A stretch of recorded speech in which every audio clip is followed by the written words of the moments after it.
The women's rowing team, currently ranked 8th in the country, heads to Kansas City this weekend for the Big Ten Big 12 Challenge. Then next weekend, on Saturday, May 2nd, the Badgers will host Minnesota and Michigan State out at Devil's Lake.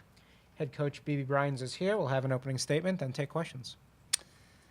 Well, it's been an interesting spring so far. We've been on the water for about a week and a half. And normally by this time we've raced 2 or 3 times. This year, because of when spring break was, it was pretty late for us this year. We decided to stay a little closer to home, have fewer races, and just really train. And so as a result, we just had our first race against the defending national champions. We thought we'd get it started off well. And also Rutgers, who's the newest member of the Big Ten.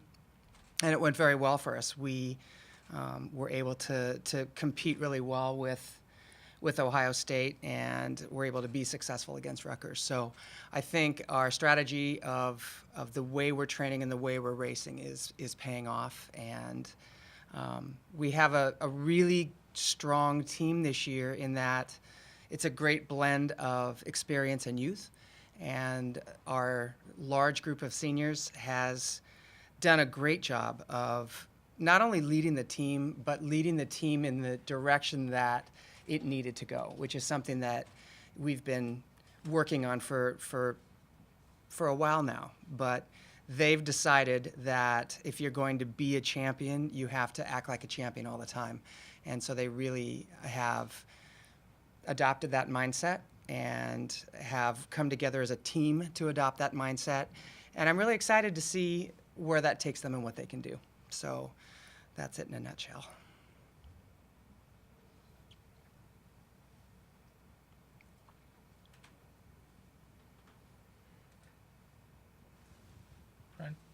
Hi, Bebe. Hi. I do have to ask about Devil's Lake. Yeah. Whose idea was that? And it's a beautiful setting, so I'm assuming it's going to be pretty cool. It's a collaboration, and the men have actually raced up there already, and it's something that Coach Clark has been talking about for a long time. And when I got up there as a hiker with my dogs, just the beauty of the place and the length of the water looked just about right. And also, when I was up there, the wind was blowing pretty hard, and it was flat, or pretty flat. So that is a combination of circumstances that doesn't come along every day. And the men have had good success up there in the past, so we just decided why not. And it's something that the Big Ten women's coaches are really excited about, because if this goes well, and we're pretty much all in here. We're putting in a really good race course, so all of the mechanics will be in place. We're racing Big Ten teams up there in a couple of weeks. So if this goes well, we are primed to hopefully host the Big Ten championships in the very near future. Very exciting. Coach, how is that different from the past? You said the emphasis, there's going to be more training earlier with the late start. How do you, just as a coach, deal with that dynamic? Well, again, it was a decision that the coaching staff made in looking at who we had returning. When we travel, we're a small city everywhere we go. There's a lot involved in it, and it's really exhausting for them. It's usually a 3 or 4 day adventure. And last year, we raced 3 times before we ever got to row here. And we just decided, again, with the experience that we had, racing was less important than being ready to race. And so it was a little bit of a gamble, for sure, but we already know that gamble has paid off, just by the way the team has reacted to it and the training that we have been able to do. So, going forward, spring break is earlier again next year, so that'll make it a little bit easier for us to get a few more races under our belt without having to race weekends back to back to back, which is what we did last year.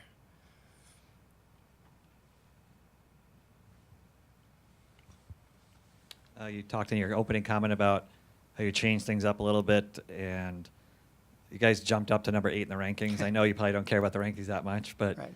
Does that validate a little bit? Does it make your team think, hey, this is working? Like, is that something that you can point to and show that and maybe help their confidence for the going forward this year?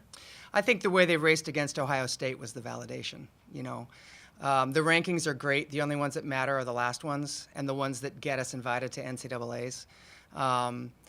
you know, we didn't race at all and we were 15th. We continued not to race and then we were 18th. So we're not racing this weekend. I haven't checked today to see if we're 12th.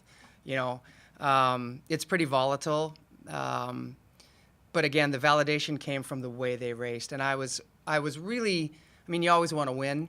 And I expected them to be really competitive.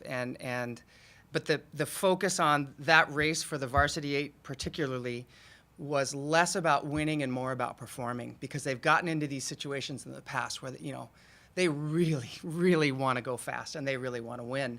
But there's a way to do that. And again, without a lot of this being our first race, there was a particular way that I wanted them to row at a particular stroke rate, because we'd done that work at spring break. They'd been really successful at it. It's not as fast as they can go, but it's as fast as they can go at that stroke rate. So it took a lot of discipline on their part to be in a race that close and not just bump the rate up.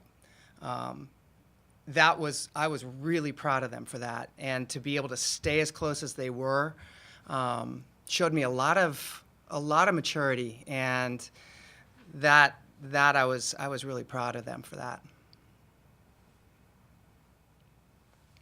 You seem pretty excited about this team. I am pretty excited about this team.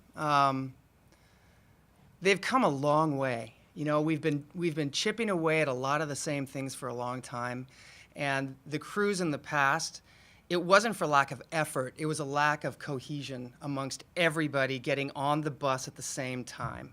And I think at the beginning of this year, last year was a pretty disappointing finish for us at NCAA's. Nobody was happy with it. We were there, but we weren't competitive, and that's just not what we're about. And, you know, we've had a couple of years of that, and so we've talked about it for a couple of years. But this year, they came back ready to do things differently. And that seems really simple, but it's not when you're in it.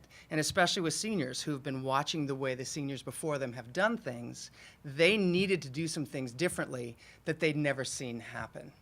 And so the fall was for not doing things, and the spring was for doing the right things.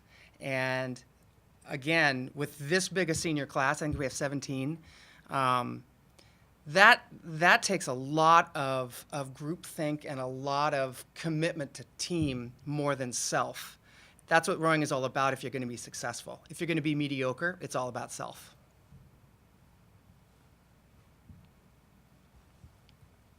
Rowing's a big team sport. We talk about that all the time, but there's also some pretty amazing individuals on the team. And Yes. one person that stands out to me is Brianna Dom. Can you talk a little bit about her and Yes. what she does somehow? She is an Army ROTC. She is continuing to rise in the ranks of Army ROTC. So she splits her time a little bit between us and them. They expect the same thing we do. They expect 100% from her. We expect 100% from her. So we work together to make sure that she will live through this experience and be able to bring her best to both things. For example, she missed the race last weekend at Ohio State because there were some commitments that she had with the Army that she had to take care of. She took care of them very well. It was a competition. She ended up being third, and she thinks she should have been a little bit higher than that, but that's of everybody that was there. She's becoming a leader on our campus's system, and she is just an amazing woman, somebody that, you know, her teammates aspire to be like, and yet somebody that's very humble and very committed at the same time. She's pretty awesome. Anything else for Coach? All right. Thanks, guys. Thanks, Phoebe.